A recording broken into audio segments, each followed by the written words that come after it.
Hi everyone. So, in the previous topic, we have looked in detail at the on-campus and off-campus placements. Now, in this topic, we will look at the gears that you must be prepared with when you sit for placements. This can be for on-campus placements as well as for off-campus placements. These gears are your armors and the first things that a recruiter would see before meeting you in person. So, you need to make sure you work well on them. So, here we will look at 4 important gears. These are resume and CV, cover letter, portfolio, and social media presence. So, let us start with the first one. Now, the first thing that you must understand is that a resume and CV or a curriculum vitae are not the same thing. Let us see what both these documents consist of as well as the differences between them. So, first let's look at what a resume contains. A resume is a document that contains details about your education background, your work experience, the projects you have worked on, the skills you have, details of your trainings and workshops, your awards and achievements, and additional details like your hobbies or the languages you are proficient in. Now, we will look at the length of a resume. A resume is short and concise. It is about 1 to 2 pages long and does not contain long detailed descriptions about any of the sections mentioned in the previous point. In most cases, it is advisable to keep this document up to 1 page long only. Third, let us look at the function or purpose of a resume. A resume is used mainly for applying for jobs or internships. So, it is focused on your professional experiences and achievements. Also, it is customized to the job you are applying to. So, if you are applying for a marketing job, then you should not include details about your coding career. Now, let us take a look at a CV. First, we will talk about its content. A CV or curriculum vitae means the course of life.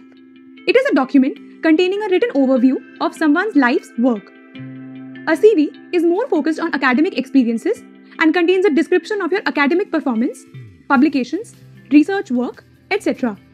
It also contains details about your professional experience. Now, let us see the length of a CV. A CV, unlike a resume, is not a short document but can range from 2 to 8 pages long depending on the depth and extent of your work.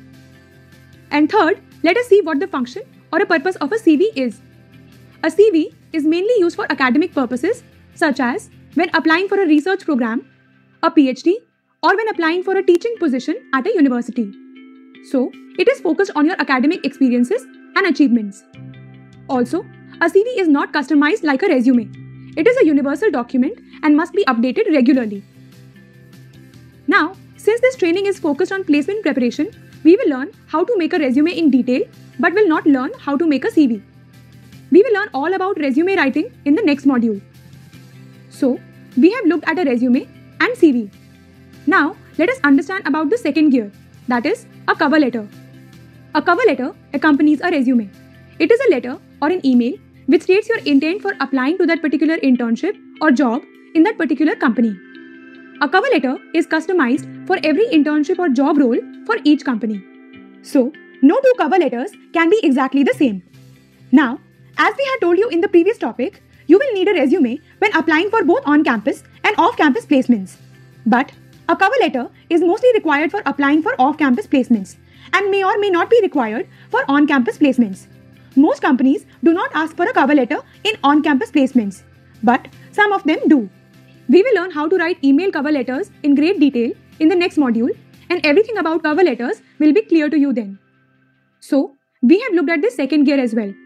Now, let us move on to the third important gear, that is a portfolio. Now, while a resume and cover letter are mandatory gears and every one of you must have them ready when applying for a job or internship, a portfolio is a gear that may not be relevant to all of you. That is, it is not necessary for every profile. So, first let us see what is a portfolio and then understand the profiles it can be relevant for. A portfolio is a collection of your best work samples. Portfolios can be made on various platforms depending on your area of work. So, people from the design background can use Behance to make their portfolio. Coders can use GitHub to show their work and code on certain projects. Writers can create a document on Word containing links to their written samples. The objective is to present your best work samples to the recruiter so that she can assess your practical skills. You can use various formats to show your work. Some people make a website, some make a video, while others may make a PPT or simply share a link to their drive. It all depends how you want to present your work. But, like we said, every person may not make a portfolio.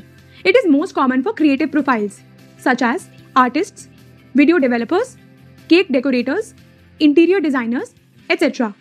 But the trend is changing these days, and people from tech profiles also create a portfolio on GitHub to show the code to their apps or website. So, it is up to you to decide whether a portfolio will help you get hired or not. If you think showing your work will give you an edge over others, then you should go for it. We will learn more about portfolios in the next module. So, we have covered this point as well. Now, let's move on to this last gear, that is social media presence. In today's world, most of us have a smartphone in our hands. And it seems like our lives would stop if these smartphones were taken away from us, doesn't it? And to add to this, one of the biggest reasons for us being constantly addicted to our phones is social media platforms. So, if social media is so crucial to our lives, then why should it not be important for our recruiters when they want to know more about us? Some of the common social media platforms that recruiters use to check on their new recruits are LinkedIn, YouTube, Instagram, and blog writing platforms. So, let us go through each one of these one by one. LinkedIn is the social media for professionals.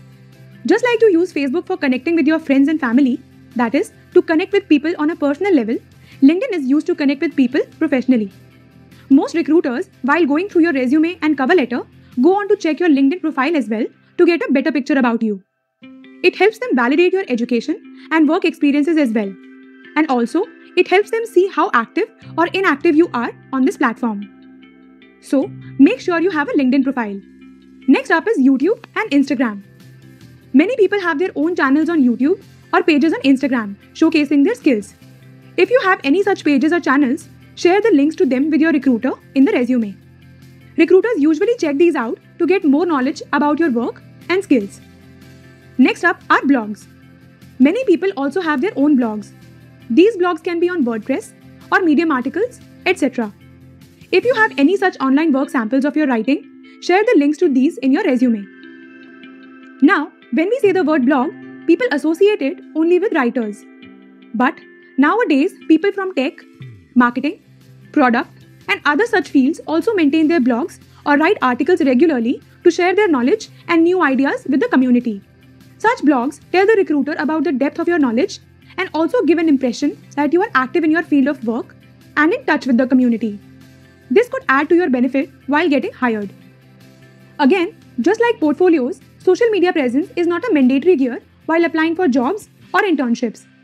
But to tell you the truth, in today's world, it becomes important for one to have an online presence on at least one social media platform relevant to the professional world.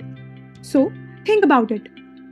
So, we have seen all these 4 gears in brief in this video, and we will learn in detail about them in the next module. Now, let us look at an interesting fact about resumes. Did you know that the average time spent by recruiters looking at a resume is 5 to 7 seconds? So, make sure your resume is crisp and well organized. With this, we come to the end of this video. Click next to take a quiz.